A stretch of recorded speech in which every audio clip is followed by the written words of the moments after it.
गुरुचरित्र पारायणाचे 31 नियम. मार्गशीर्ष महिना सुरू झाला आहे. मार्गशीर्ष महिना हा केशव मास म्हणून ओळखला जातो. या महिन्यात गंगा स्नान करून पुण्यपदरात पाडून घ्यावे. तसेच दान धर्म करून पुनःसंचय करावा. मार्गशीर्ष महिन्यात दत्त जयंती निमित्ताने गुरुचरित्राचे पारायण केले जाते. सर्वसामान्य मनुष्याचे ईश्वरापर्यंत पोहोचण्यासाठी कसे आचरण ठेवायचे याचे मार्गदर्शन गुरुचरित्रात केले आहे. श्री गुरुचरित्र या ग्रंथाचे 52 अध्याय असून ओवी संख्या 7491 इतकी आहे. काही ग्रंथात 53 अध्याय आहेत. अनेक ठिकाणी 7 दिवस पारायण केले जाते. गुरुचरित्र सप्ताह केला जातो. याचबरोबर 3 दिवसांचे सुद्धा पारायण आपण करू शकतो. परंतु गुरुचरित्र पारायण करण्याआधी काही नियम आवर्जून ध्यानात ठेवावेत. त्याचे आचरण करावे. नेमके काय करावे, काय करू नये जाणून घेऊया. श्री गुरुचरित्र पारायण कसे करावे. श्री गुरुचरित्र पारायण वाचन सुरू करण्यापूर्वी आदल्या दिवशी 4 कुत्रे गाय यांना नैवेद्य अर्पण करावा. 4 कुत्रे म्हणजे 4 वेद होय. 1 गाय म्हणजे दत्तात्रेयांची कामधेनू. पारायण करण्यासाठी लागणारे साहित्य. पारायणापूर्वी फुले, हार, तुळशी पत्र, सुगंधी अगरबत्ती, धूप, दीप, विड्याची पाने, नैवेद्य, मिठाई, अष्टगंध, चंदन, अत्तर, रांगोळी, 2 आसने, 1 चौरंग, चौरंगावर पिवळे किंवा भगवे कापड, चौरंगाभोवती गुरु दत्तात्रेयांची आसनाभोवती रांगोळी, आंब्याचे तोरण, प्रमुख दरवाज्यांवर तोरण, डाव्या बाजूस समई. गुरुचरित्र पारायण ही अत्यंत शुभ आणि फलदायी पूजा आहे. स्वामी समर्थ श्री गुरुदेव दत्तांच्या कृपेने ह्या पूजेची मांडणी करावी, भक्तिभावाने करावी. पारायणास बसण्यापूर्वी गावातील दत्त मंदिरात अथवा जवळच्या स्वामी समर्थ केंद्रात जाऊन विडा, सुपारी, नारळ ठेवून पारायणास उपस्थित राहण्यासाठी तेव्हाच प्रार्थना करावी. घरातील वडील मंडळींना नमस्कार करून पारायणास सुरुवात करावी. वाचन चालू असेपर्यंत समय लागलेली असावी व अगरबत्ती पेटलेली असावी. प्रथम अथर्व शीर्ष वाचावी. 1 माळ गायत्री मंत्र, 1 माळ श्री स्वामी समर्थ जप अथवा दत्त मंत्र म्हणावा. यानंतर श्री गुरुदेव दत्तांचे स्मरण करून गुरुचरित्र वाचण्यास सुरुवात करावी. पारायणाच्या दिवशी हे नियम लक्षात ठेवावी. दुपारी 12 ते 12:30 ही वेळ श्री गुरुदेव दत्तांच्या भिक्षेची असल्याने या वेळेस पारायण करू नये. गुरुचरित्र वाचण्याचा कालावधी दुसऱ्याच्या घराचे अन्न घेऊ नये. आपली आई, पत्नी, बहीण यांच्या हाताचे अन्न खाण्यास हरकत नाही. पण गुरुचरित्र वाचताना उपवास करू नये. दोन्ही वेळेस सकाळी आणि संध्याकाळी 1 धान्य फराळ करावा. काही समस्या असल्यास स्वखर्चाचे बाहेर खाण्यास हरकत नाही.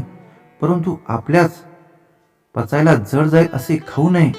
अति तिखट पदार्थ, कांदा, लसूण आहारात समावेश करू नयेत.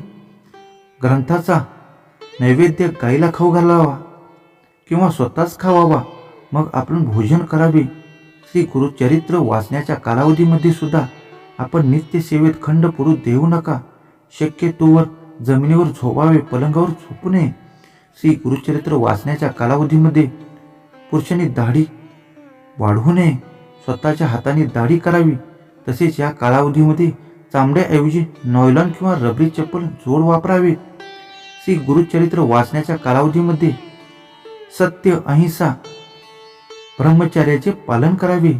श्री गुरुचरित्र वाचण्याच्या कालावधीत मासिक पाळी आली असेल तर पारायणाच्या दुसऱ्याकडून करून घ्यावे. तसेच सुतक असल्यास घरी किंवा अंत्यविधीस जाऊ नये. स्वतःच्या कुटुंबात सुतक असेल तर अशा वेळेस गुरुचरित्र पारायणास बसू नये. अर्धवट सोडू नये. वेळोवेळी गोमूत्र शिंपडावे. सप्ताह कालावधीत रोज सकाळी व संध्याकाळी श्री गुरुचरित्राच्या पोथीस नैवेद्य दाखवून आरती करावी. रोज रात्री झोपण्यापूर्वी श्री विष्णू सहस्रनामांचे वाचन करावे. वाचन हे नेहमी एक लयीन, शांत, सुस्पष्ट असावे. उकलण्याच्या दृष्टीने उच्चांक भ्रमता होऊ नये. चित्त अक्षरातून व्यक्त होणाऱ्या अर्थाकडे असावे. वाचन करण्यापूर्वी पहिला दिवस सूर्योदयापूर्वी उठून सर्व कार्य उरकून उजव्या हाताने पाणी घेऊन संकल्प सोडावा, म्हणजे देवाला आपण हेतू सांगून आपण जो संकल्प असेल तो संकल्प बोलून दाखवावा. यानंतर पाणी सोडावे, याला संकल्प म्हणतात. संकल्पाचा उच्चार केल्याशिवाय पारायणास बसू नये, करू नये. यानंतर कुलदैवत, गुरु, माता, पिता यांचे स्मरण करावे. वाचनासाठी नेहमी पूर्वेकडे तोंड करून किंवा उत्तरेकडे तोंड करून बसावे. तसेच बसण्यासाठी जागा स्वच्छ, शांत आणि पवित्र निवडावी. वाचनासाठी तुम्ही जी जागा किंवा वेळ निवडली ती वेळ जागा जेवढी दिवस पारायण करायची तेवढी दिवस ती असावीच. कोणत्याही कारणास्तव जागा बदलू नये. श्री दत्तात्रयांची मूर्ती व प्रतिमा नसल्यास पाटावर तांदूळ ठेवून त्यावर सुपारी ठेवावी. दत्तात्रेयांना आवाहन करावे. पारायण काळात देवापुढे 7 दिवस अखंड नंदादीप तेवत ठेवावे. सुंदर रांगोळी काढावी. देवासाठी एक पाट मोकळा ठेवावा. पारायण काळात साक्षात दत्त गुरु फेरी मारतात, अशा दत्त भक्तांची श्रद्धा आहे. यासाठी पाटावर कोरे वस्त्र अंथरून ठेवावे. तसेच वाचन मनातल्या मनात न करता मोठ्याने मोठ्या आवाजात करावे. याचबरोबर गुरुचरित्र पारायण वाचन करताना वाचन झाल्यानंतर पोथी बंद करू नये, ती उघडून ठेवावी. आसनावर उठण्यापूर्वी तिला हळद, कुंकू व फूल वाहून नमस्कार करावा. पारायण काळात त्या दिवसाचे वाचन संपल्यानंतर रात्री आरती करावी. आरती झाल्यानंतर रात्री देवाच्या सानिध्यात चटईवर झोपावे. झोपताना डाव्या कुशीवर झोपावे, म्हणजे संकल्प पूर्तीच्या दृष्टीने संकल्प ऐकला जाईल, संकल्प पूर्ण होईल. श्रद्धेने अनुष्ठान करणाऱ्यांना अनुभव चांगला येतो, यशस्वी होतो. वाचनाच्या काळात मध्येच आसनावरून उठू नये किंवा दुसऱ्याशी बोलू नये. सप्ताहाचा प्रारंभ पुष्कळदा शनिवारी किंवा शुक्रवारी समाप्ती करतात.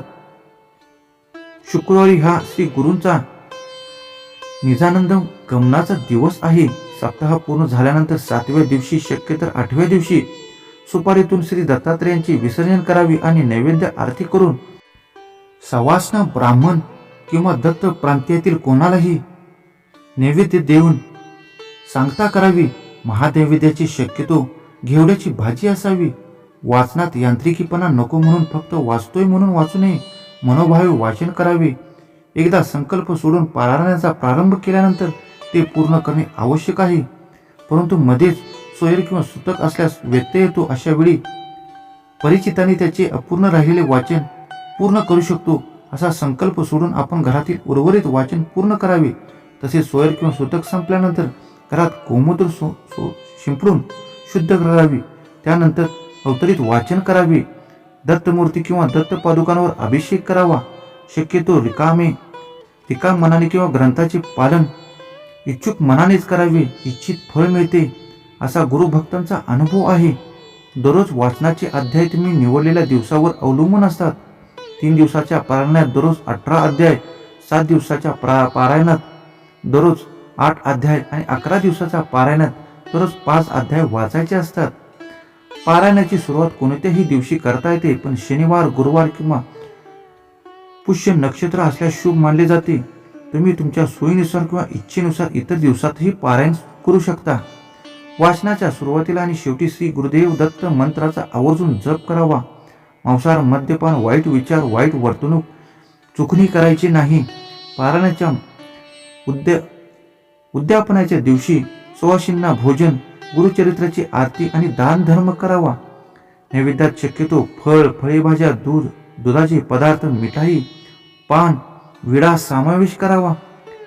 अतिथींचा आदर करावा, सत्कार करावा. तसेच गरजूंना दानधर्म करावे.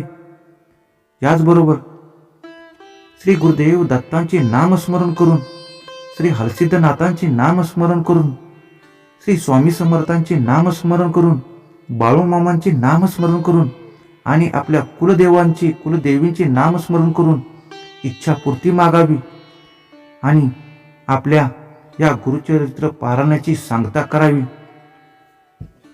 जर पारायण करताना या नियमांचे व्यवस्थित पालन केले तर पारायणाचा परिपूर्ण लाभ मिळतो. कारण गुरुचरित्र पारायण हे जागरूक आणि तात्काळ फळ देणार आहे, पण ते करताना आपल्याला शुद्ध आणि कडक नियम पाळावे लागतील. मनासारखा परिणाम दिसून येतो. त्यामुळे